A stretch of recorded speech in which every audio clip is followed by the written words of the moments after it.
Welcome to another episode of Pistons of Fury. In this episode, we are taking out the old fuel tank in the Mopar wagon and replacing it with a new one to support our EFI turbo setup.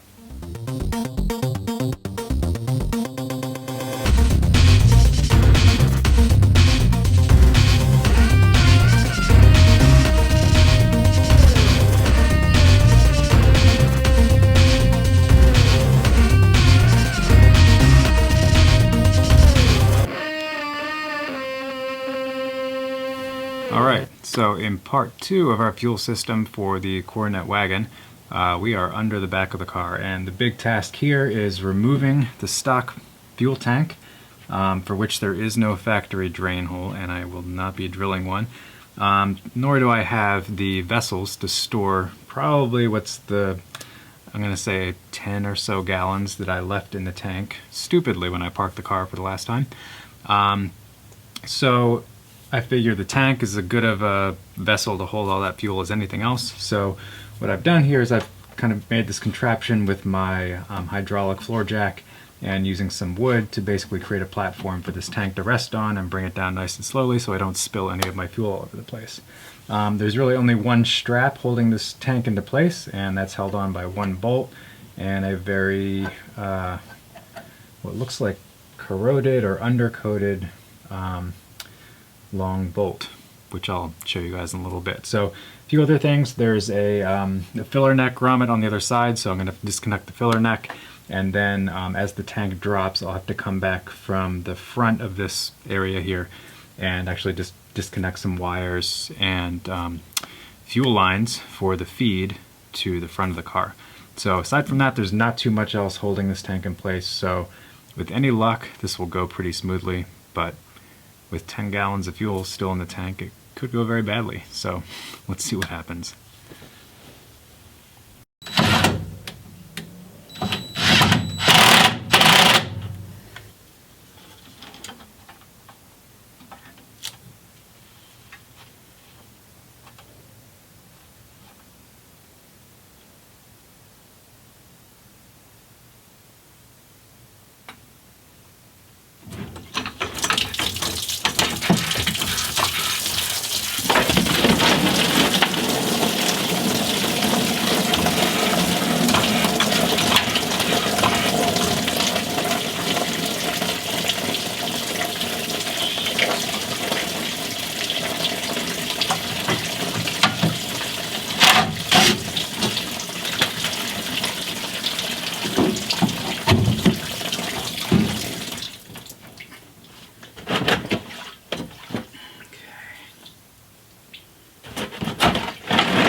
Ooh, that's great.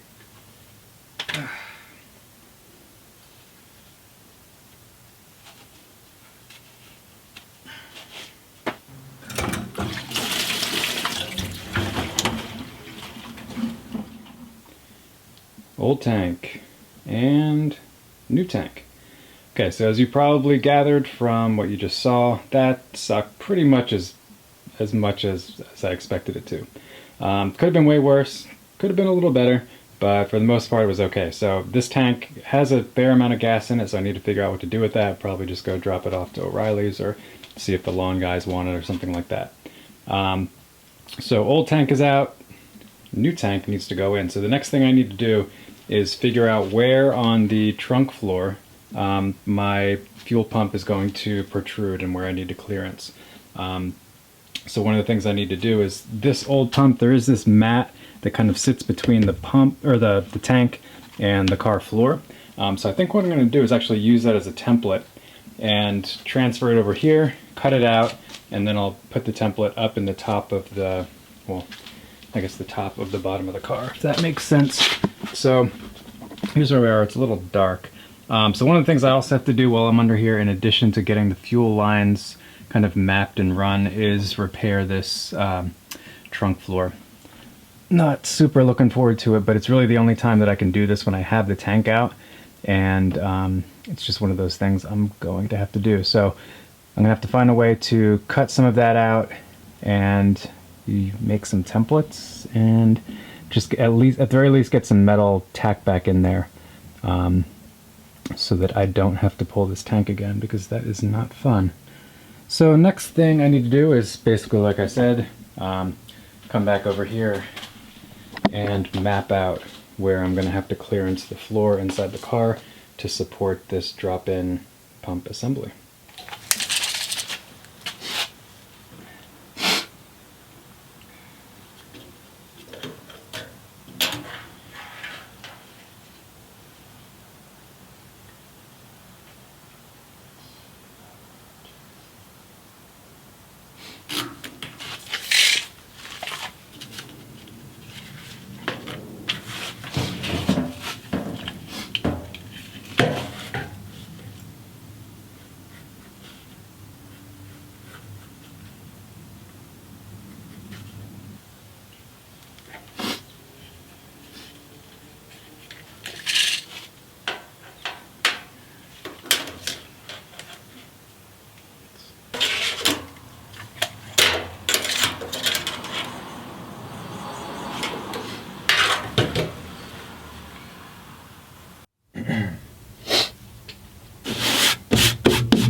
Alright, so quick update on this. I've got a ratchet strap which basically has the gas tank pinned to the bottom of this floor pan at the right height where it needs to go. Still have to massage this strap, which is going to keep it in place. It's a metal strap that was straight when shipped, so I've got to bend that to the contour of my original, which I still have. So let's pop up through the giant hole that we have now in the trunk floor and see what we're looking at with this fuel pump situation. So if you remember a couple clips ago, came in here and cut what I thought was the right placement, but it looks like I'm a little off, so I'm gonna have to come in here and just clearance around this way and probably just a little bit through here, and then I'll come back with the grinder and just clean this up and then put like a nice rubber edging on it. So in the future, I'll be able to access this pickup if I want to, you know, change the pump or add a pump or whatever I need to do. And then I'll have to come back and build a cap for this that seals it so that I don't have fuel or the chance of fuel in the passenger compartment of the car. So you can see here, trunk floor is cut out. This is the back of the tank. Under here where you can't see, I've got the filler neck. It goes right to where it's supposed to go. So next thing I'm going to do is I'm just going to come back in here, clean this up, make sure I've got this cut out the right way, and then I'm actually probably going to come back over here and go back in there and just cut out some more metal while I'm at it, so I can have all the cutting done. But yeah, for now we're close. I've got clearance.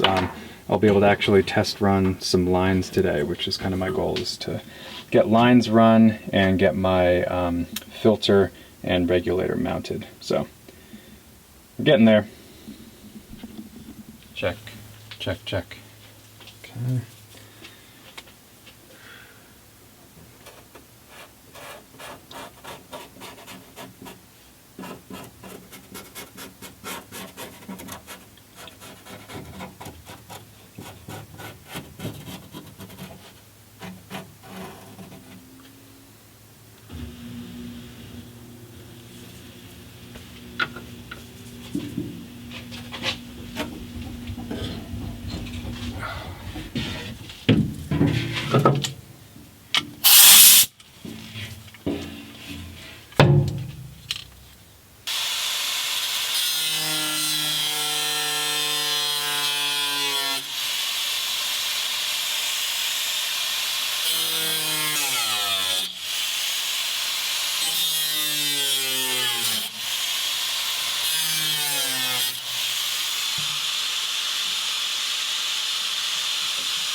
Alright, so that's going to be it for this episode. I'm filming a lot of this kind of in real time as I'm doing it, so the episodes are going to appear a little bit out of order.